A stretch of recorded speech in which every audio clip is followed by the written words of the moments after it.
અને હવે રાજકોટની વાત કરીશું। રાજકોટમાં સતત બીજા દિવસે કમોસમી વરસાદ યથાવત જોવા મળી રહ્યો છે, જ્યાં કેટલાક વિસ્તારોમાં કરા સાથે પડ્યો છે વરસાદ। સૌરાષ્ટ્રના અનેક જિલ્લાઓમાં વરસાદ વરસી રહ્યો છે। વૈશાખમાં વરસાદથી ખેડૂતો ચિંતામાં મુકાયા છે। કેરી અને તલના પાકને નુકસાનની ભીતિ સેવાઈ રહી છે।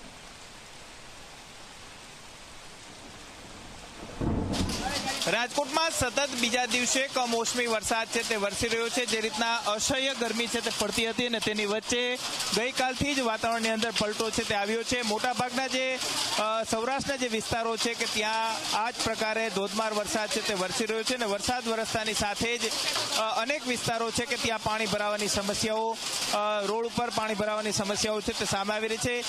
રાજકોટ સહિત સમગ્ર સૌરાષ્ટ્રની વાત કરવામાં આવે તો દેવભૂમિ, દ્વારકા, જૂનાગઢ, બોટાદ સહિતનો જે જિલ્લાઓ છે કે ત્યાં આ જ પ્રકારનું વાતાવરણ છે તે જોવા મળી રહ્યું છે। જૂનાગઢ જિલ્લાની અંદર પણ આજ સવારથી જ વાદળછાયું વાતાવરણ છે તે જોવા મળતું હતું। જે રીતના હવામાન વિભાગ દ્વારા આગાહી છે તે કરવામાં આવતી હતી તે જ પ્રકારે અત્યારે બરફ સાથે કરા છે તે પડી રહ્યા છે। ધોધમાર વરસાદ છે તે કમોસમી વરસાદ પડતાની સાથે જ ખેડૂતોની ચિંતાની અંદર વધારો છે તે થયો છે। જે રીતના આપ દ્રશ્યોની અંદર જોઈ શકો છો કે જે રીતના હવામાન વિભાગ દ્વારા આગાહી છે તે વ્યક્ત કરવામાં આવી હતી તે જ પ્રકારે રાજકોટ શહેરની અંદર પણ જે રીતના કરા સાથે વરસાદ છે તે વરસી રહ્યો છે। જે રીતના દ્રશ્યોની અંદર આપ જોઈ શકો છો કે ધોધમાર વરસાદ વરસતાની સાથે જ રાજકોટ શહેરનો જે અલગ અલગ જે વિસ્તારો છે કે ત્યાં આ જ પ્રકારની પરિસ્થિતિનું નિર્માણ છે તે થયું છે।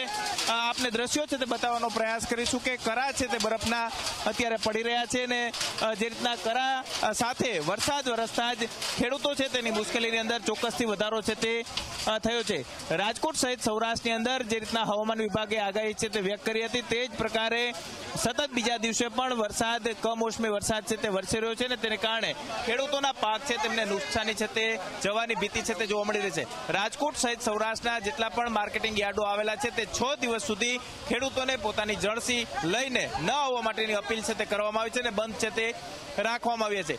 કમોસમી વરસાદ વરસતા જ ખેડૂતોને કેરીનો પાક હોય કે પછી તલીનો પાક હોય આ તમામ પાકની અંદર નુકસાન થવાની ભીતિ અત્યારે જોવા મળી રહી છે। કેમેરા પર્સન ઉદય પવાર સાથે ગૌરવ દવે, ઝી મીડિયા, રાજકોટ।